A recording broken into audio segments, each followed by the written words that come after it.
Assalamualaikum warahmatullahi wabarakatuh. Halo teman-teman semua. Pada video kali ini kami ingin mengajak teman-teman untuk mempelajari isi buku Dasar-Dasar Manajemen Keuangan yang ditulis oleh Bapak Suwad Usnan dan Ibu Eni Pujiastuti. Selamat belajar. Oke, kita masuk di bab 3. Bab 3 yaitu nilai waktu uang. Nilai waktu uang.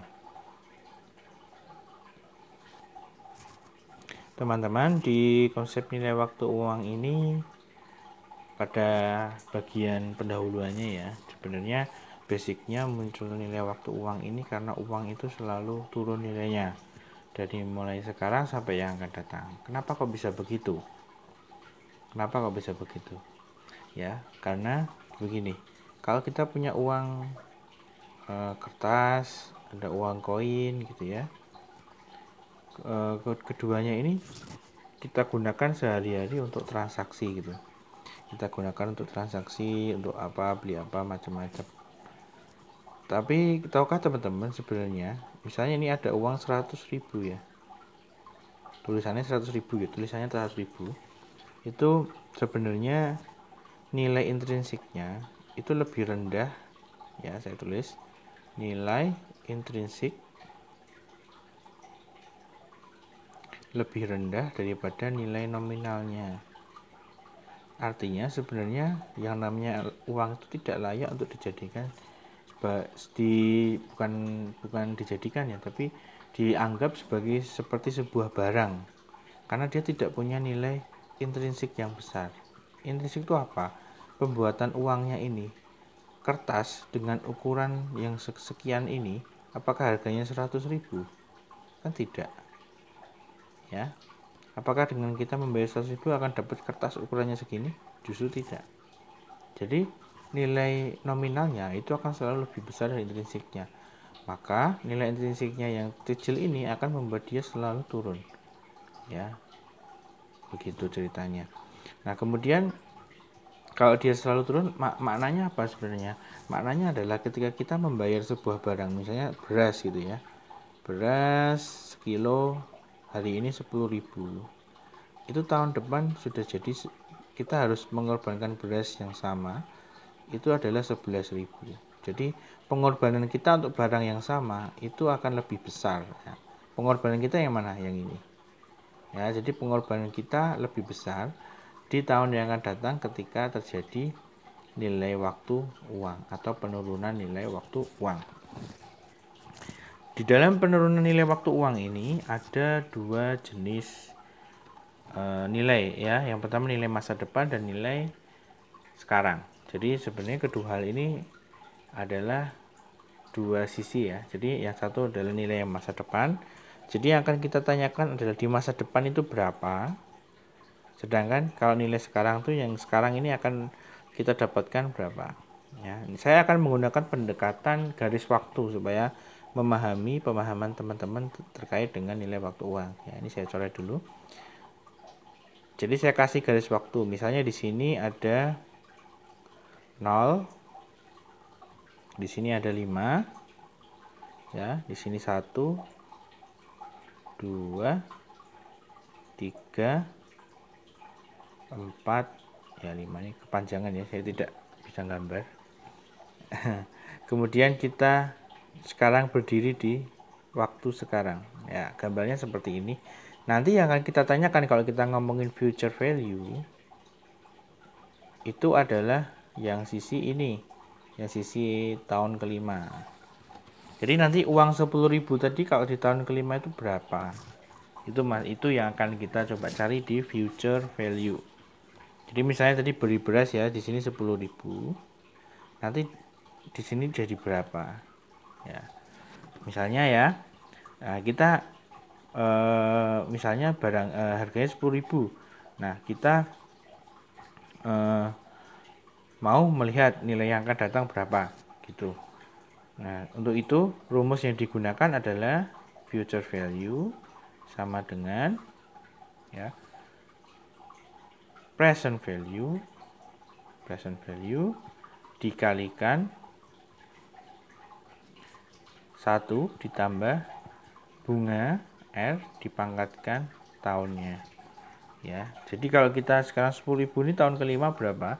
Itu nanti ada hubungannya dengan yang namanya R atau bunga gitu ya. Nanti kita bisa coba ambil contoh bunganya 10% gitu ya, biar gampang. Misalnya di sini 10.000, jadi present value-nya 10.000 dikalikan dengan 1 ditambah 0,1. Ya, 0,1 kan 10%. Dipangkatkan 5. Nah, teman-teman tinggal dihitung 10.000 kali 1,1 pangkat 5 hasilnya berapa kira-kira? Teman-teman bisa hitung sendiri. Ya, begitu. Tinggal dihitung pakai kalkulator, nanti pangkatnya 5. Jangan lupa pangkatnya ini. Oke. Itu future value. Nah, sedangkan kalau kita ngomongin present value, sebelum ke present value, ini dulu. Kalau ini kan bunganya setahun satu kali ya, dibayar satu kali yaitu 10%. Kalau ternyata bunganya itu lebih dari satu kali dibayarnya bisa nggak? Bisa banget. Misalnya ini 10% ya bunga, tapi setahun, tapi dibayar 2 kali, sehingga nanti setahun itu dibayar 5% dan 5% gitu ya. Jadi 2 kali. Nah, itu beda rumusnya. Rumusnya itu nanti pakai ini. PV kali 1 plus R pangkat N dibagi M di bagian R-nya. N-nya dikalikan dengan M. M-nya itu berapa kali ya? Berapa kali bunga itu dibayarkan. Jadi misalnya kalau dibayarkannya 5 kali ya 5 kali, M-nya 5. Kalau dibayarkan 4 kali ya berarti M-nya 4 begitu. Oke. Kemudian kita lanjut ke present value. Present value.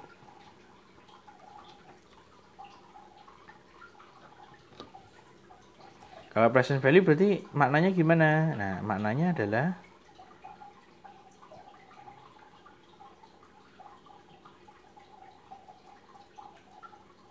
ini orangnya ya, orangnya di sini. Ini 0, 1, 4, 2, 3. Yang akan ditanyakan yang di sini teman-teman, nilai sekarangnya berapa? Kalau contohnya gini, misalnya nanti 5 tahun yang akan datang kita akan dapat warisan 1 miliar. Nah, itu nilai sekarangnya berapa ya teman-teman? Gitu. Nah, makanya itu pasti ini lebih gede dari nilai sekarang. Jadi pengorbanannya lebih besar, sorry ya. Itu rumusnya digunakan yaitu present value sama dengan future value dibagi 1 plus R pangkat N gitu. Ya, rumusnya seperti itu. Teman-teman nanti bisa cek di buku dasar-dasar manajemen keuangan. Ini kalau kita basicnya adalah menanyakan di sekarang ini nilai 1 miliar berapa. Jadi nanti kalau misalnya dapat warisan sekian, 5 tahun yang akan datang kita dapat warisan, nah itu sebenarnya nilainya berapa sih sekarang gitu ya. Nah, bedanya dengan yang ini tadi apa? Bedanya dengan yang future value. Kalau yang ini berarti kita pengen tahu uang kita 10.000 ini kalau di masa depan berapa nilainya. Misalnya teman-teman di sini nabung 10.000 udah sekali gitu ya. Udah nabung 10.000 sekali, nanti 5 tahun yang akan datang dapat berapa itu. Nah, kira-kira kalau bunganya 10%, maka kita akan mendapatkan hasil nanti dihitung pakai pangkat 5 ini, 10.000 kali 1,1 pangkat 5. Silakan nanti bisa dihitung. Gitu. Jadi konsep ini digunakan supaya kita tahu sebenarnya aliran kas yang masuk di tempat kita itu ada berapa gitu. Nah, itu untuk kita bisa meramal penghasilan kita. Oh ya, teman-teman, selain itu juga di sini bunga yang digunakan itu adalah bunga berbunga. Bunga berbunga. Makanya namanya compound interest ya, bahasa kerennya compound interest. Artinya kalau misalnya kita 10.000 di sini, 10.000 kita sekarang nabung 10.000, besok nabung 10.000 lagi, besok nabung 10.000 lagi, besok 10.000 lagi, 10.000 lagi. Nah, itu berarti nanti bunganya akan dibungakan lagi kan. Ini misalnya 10.000 ya. Nanti masuk lagi 10.000, 10.000, 10.000, ini kan pasti dapat bunga dulu nih yang ini. Bunganya 10%. Nanti 10% dibungakan lagi di tahun kedua. Tahun kedua dapat bunga, dibungakan lagi berapa. Jadi bunga berbunga gitu ya. Namanya itu istilahnya adalah compound interest. Kemudian teman-teman, itu kan kalau kita melakukan sekali tabungan atau sekali nabung ya, tapi kita sering kali nabung itu berkali-kali. Jadi tadi garis waktunya gini ya, di sini ada 0, di sini ada 1, 2, 3, 4, 5 gitu ya. Nah jadi 10.000 di sini, besok nabung lagi 10.000, besok nabung lagi 10.000, 10.000. Nah ini namanya disebut sebagai, saat ini 10.000 terus ya, itu namanya anuitas. Anuitas. Jadi anuitas itu adalah kas yang masuk secara terus menerus, secara beragam. Kalau misalnya tidak beragam bisa nggak? Bisa juga. Di sini misalkan di sini 11.000, di sini 12.000, di sini 9.000, bisa. Yang jelas adalah arus kas yang terus menerus dilakukan oleh seseorang, ya. Nah arus kas ini menimbulkan perhitungan yang berbeda ketika kita menggunakan rumus future value. Nah, tapi sebenarnya konsepnya sama. Konsepnya sama-sama, yaitu menghitung dari rumus future value tadi. Setiap tahun nanti kita akan hitung. Jadi misalnya tadi ya rumusnya untuk future value. Future value tadi kan rumusnya present value dikalikan 1 plus R pangkat N. Nah, di sini misalnya di sini ya, kita hitung dulu satu-satu. 10.000 ini 1, 2, 3, 4, 5. Nah kalau kita nabung 10.000 di awal, kemudian di akhir ini nggak usah ya, cuma sampai tahun keempat misalnya gitu ya, tahun 5 selesai. 10.000 di awal, ini nanti kita berarti present value nya adalah 10.000, 1 plus 0,1 ya, 0,1 pangkat berapa tadi, dari sini ke 5, 1, 2, 3, 4, 5, berarti pangkatnya 5. Nanti hasilnya berapa, sekian, ditambahkan dengan yang tahun pertama, sama-sama 10.000 lagi kan, hanya saja yang beda adalah N nya. Nanti yang kedua, yang tahun pertama ini nanti 10.000 sini ya, 10.000 1 ditambah 0,1 pangkat 4. Karena apa, dari sini ke sini itu 4, 1, 2, 3, 4, jaraknya ada 4. Begitu seterusnya, nanti hasilnya ditambahkan. Nah itu adalah anuitas untuk future value. Konsepnya ini sama juga dengan present value ya. Nah nanti saya akan masuk ke present value. Sebelum masuk ke situ nanti kita jelaskan bahwa anuitasnya ada dua, awal dan akhir. Yang saya contohkan tadi itu tadi namanya adalah anuitas awal. Karena apa? Di awal kita sudah membayar 10.000, atau di awal kita sudah menabung 10.000 dan tahun kelima kita tidak membayar. Beda cerita nanti kalau di tahun pertama, bukan tahun pertama ya, tahun ke-0 itu kita tidak membayar, sedangkan tahun ke-1 itu kita membayar 10.000, tahun kedua 10.000, ketiga 10.000, keempat 10.000, kelima 10.000. Sama-sama 5 kali ya. Hanya saja kita nabungnya baru mulai di tahun pertama. Itu namanya disebut dengan anuitas akhir. Oke, jadi bedanya begitu ya. Nanti perhitungannya akan berbeda, hasilnya akan berbeda kalau kita nabung di awal dengan anuitas awal atau di anuitas akhir, begitu.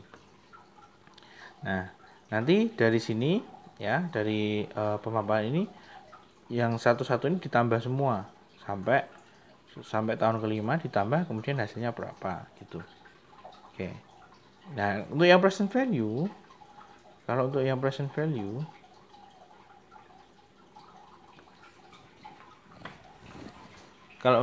value ini teman-teman, kita sama, hanya saja yang dibalik tahunnya dari belakang ya. Dari belakang 5, ini 0. Dari sini set, dari sini set. Ini dari sini 4, 3, 2, 1. Dari 4 ke 0 berapa? Karena yang ditanyakan kan yang di sini. Yang di sini berapa?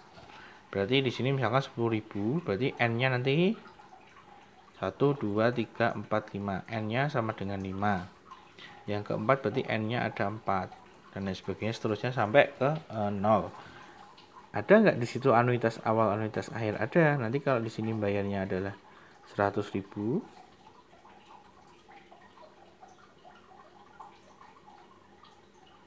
ya 10.000 di awal sini ya. Ini namanya anuitas.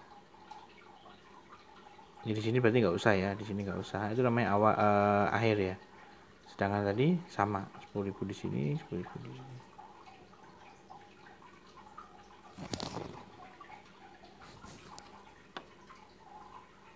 Jadi saya ulangi, di sini berarti ini anuitas akhir karena 10.000-nya baru mulai di tahun pertama. Kemudian ini anuitas awal, 10.000-nya kita mulai dari tahun ke 0 gitu. Cara ngitungnya sama, rumus yang tadi dimasukkan, rumus present value, yaitu adalah future value dibagi dengan 1 plus R pangkat N. N-nya ini nanti akan berubah sesuai dengan ini. Tapi FV-nya atau future value-nya sama karena sama-sama 10.000. Kalau beda gimana? Ya bisa beda, nanti tinggal future value-nya diganti sesuai dengan tahunnya. Ini tahun keempat, misalnya 7.000 ya, di sini berarti 7.000, 1 plus 10%, pangkat N-nya adalah 1, 2, 3, 4. 4, di sini nanti 4. Begitu ya. Jadi yang membedakan hanyalah N-nya saja. Begitu teman-teman. Oke, saya lanjutkan. Di bagian ini kita akan belajar tentang yang namanya IRR atau Internal Rate of Return. Jadi teman-teman, di sini kita tuh ngitung ya, sebenarnya berapa sih yang membuat antara future value atau present value ya itu sama dengan 0. Jadi bunga berapa, saya ulangi ya, bunga berapa itu present value akan sama dengan 0. Ini untuk ngitung antara kita mau bayar cash atau pakai cicilan ya. Jadi konsepnya seperti itu, nanti detailnya bisa dibaca di buku ya. Ini konsepnya seperti misalnya kita beli mesin harga 300 juta. Nah, kalau kita nyicil itu berapa? Misalnya di sini cicilannya 100 juta. Tinggal 1 plus R pangkat 5 ditambah 100 pangkat 1 plus R pangkat 4. Ini ya menurun-menurun seperti rumus anuitas tadi ya. Sedangkan ini nanti nolnya berapa? Ya, konsepnya seperti itu. Nanti biasanya di buku dianjurkan untuk membaca di bagian tabel anuitas. Nanti R berapa ya, sehingga akan membuat antara present value dengan lawannya yang sini ini 0. Ya, karena ini kan ada disebut left hand, di sini right hand. Ya, kalau dibagi di keuangan. Kemudian yang ketiga adalah ringkasan. Di bagian ringkasan ini teman-teman mendapatkan kesimpulan bahwa semakin besar bunga ya, maka perbedaan antara nilai sekarang SKRG dengan nanti itu lebih besar. Jadi kesenjangannya akan semakin besar ya, antara nilai sekarang dengan nilai nanti ya. Nah, hikmahnya adalah ketika kita nanti punya uang ya, jangan pernah terlalu merasa sudah puas, sangat puas, karena waktu terus berjalan dan ketika kita menyimpan uang terlalu banyak, maka yang kita simpan itu nanti lama-kelamaan akan menurun nilainya. Karena tadi seperti di awal bahwa nilai intrinsik ya, nilai intrinsik itu pasti akan menurun dari uang ya, karena dia intrinsiknya kecil gitu loh. Oke, begitu saja penjelasan tentang bab 3. Selamat belajar, nantikan video selanjutnya yaitu video bab 4. Terima kasih. Assalamualaikum warahmatullahi wabarakatuh.